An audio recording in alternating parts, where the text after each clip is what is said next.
When the lights go out, the lights go out. The power shuts off without warning. There is no alarm, no message, no explanation. 1 second the house sounds normal, the refrigerator humming, the heater clicking, the TV talking, and the next second it all stops. The lights go dark, the room goes quiet. Not calm quiet, empty quiet. You notice it right away because everything that usually runs on its own is suddenly dead. You stand still for a moment, waiting for it to come back on. It doesn't. What you see outside, if you look out a window, the street is dark. No street lights, no porch lights, no traffic lights. Cars slow down. Some stop in the road. People come out of their houses, holding phones. You hear doors opening. Someone yells down the street, asking if anyone else lost power. Everyone is confused. Phones light up faces, but screens don't load. Messages don't send. The internet is gone. Calls fail or cut out. This is the first sign that this isn't a normal outage. What happened in simple terms? The power grid is like a giant spider web made of wires, computers, power, plants, and fuel systems. When one part fails, the rest does not shut down nicely. It falls apart in pieces. Here is what usually happens next. Electricity stops. Cell towers start running on backup batteries. Water pressure slowly drops. Gas stations stop pumping fuel. Stores stop working. Police, fire, and medical services slow down or stop answering. None of this happens at the same time. That's what makes it dangerous. People think some things still work, so we're fine. They are wrong. The biggest mistake people make. The biggest mistake is waiting. People wait for an announcement, instructions, power crews, normal life to return. While they wait, their advantage disappears. Water pressure drops. Phone batteries die. Stores empty. Traffic jams form. The people who wait are always behind your job now. From this moment on, you are in charge of staying alive. No one else is responsible for your water, your food, your safety, your health. If something goes wrong, help may not come. That is not scary. That is reality. What you must do immediately. Do not panic. Do not rush outside. Do not drive anywhere. You secure what you already have. Step 1. Water. Go to every sink, tub, and container in your home. Fill them with water. Do not wait. Do not think about it. Do it. Water systems need power to keep pressure. When pressure drops, nothing comes out of the faucet. When it's gone, it's gone. Step 2. People. Find everyone in your household. Make sure they are inside. Make sure they are safe. Make sure they understand the lights may not come back for a long time. No wandering. No checking something. Step 3. Make your home quiet and dark. Close curtains and blinds. Lock doors and windows. You are not hiding. You are not advertising. Light draws attention. Noise draws attention. Do not want to stand out. Step 4. Protect your equipment. Go to your breaker box. Turn off anything that is not necessary. When power comes back, it often surges. Surges destroy electronics. You will not be able to replace them. Step 5. Save your phone. Stop using it. Do not scroll. Do not refresh apps. Do not waste battery. Your phone is now a flashlight, a radio, a last way to contact someone. Treat it like a tool, not entertainment. Do not leave yet. Leaving without a plan makes things worse.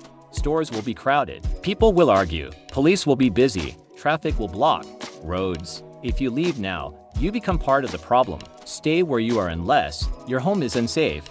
You already planned another location. You can move quietly and quickly. If you did not plan it before, it is probably a bad idea now. What happens to other people? At first, people stay calm, then they get frustrated, they get scared, they get desperate. Rules matter less. When people are hungry or cold, do not need to fight anyone right now. You need to avoid being noticed later. The people who survive are the ones no one remembers seeing. This is the moment that matters. Right now, the world has split into groups. Group 1 waits and hopes. Group 2 acts and adapts. Group 1 runs out of time. Group 2 stays ahead. The grid does not care who you are. From this moment forward, your survival depends on what you do next. Deep dive. The first 15 minutes, what fails first? Power is what you notice. But other systems start degrading at the same time, quietly and unevenly. That's why people get fooled into thinking it's a short outage. They still have cell bars. The tap still runs. The store down the street still has lights. Here's what can fail before you feel it. Phones and internet get overloaded. Calls fail first. Text might still slip through. Then even text becomes delayed or useless. Payment systems lag or freeze. A store can be open, but unable to sell. ATMs can go down quickly. Traffic signals fail and intersections become chaos. Accidents block roads fast.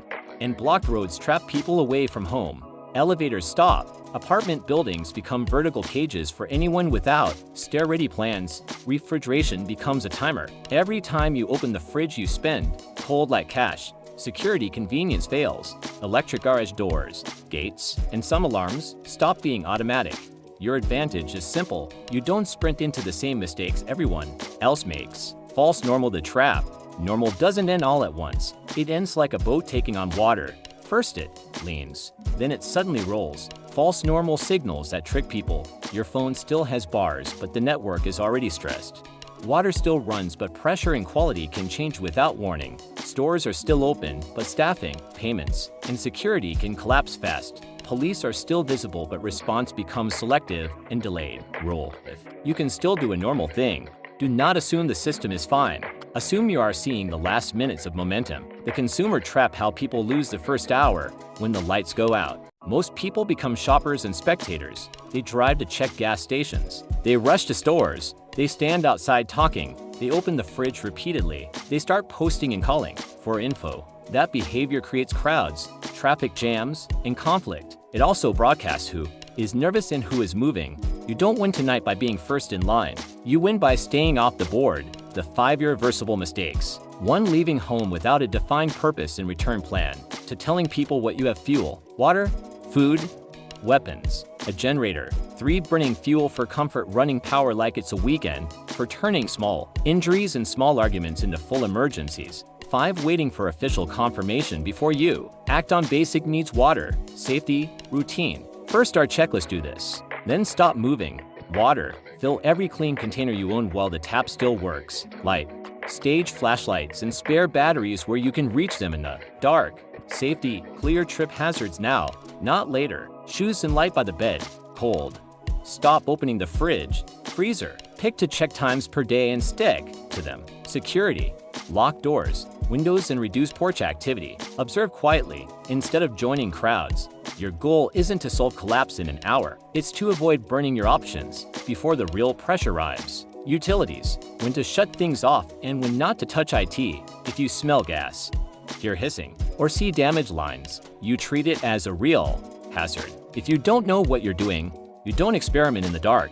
Basic rules: if you suspect a gas leak, get people out first.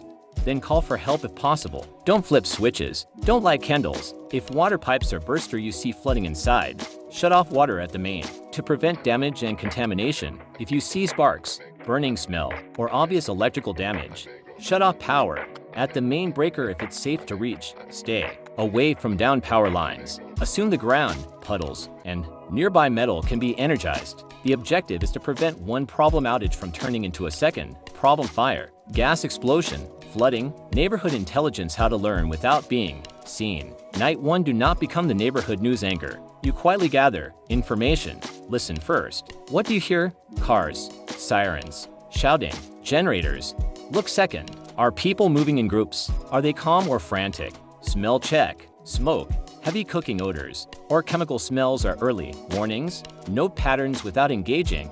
Repeated vehicles, repeated walkers, repeated porch gatherings. Do not trade information for attention. Attention is expensive. The mindset line: set IT now. Say it. Tonight we conserve. Tonight we control. Tonight we observe. If your household has no shared posture, you'll argue all night and wake up worse.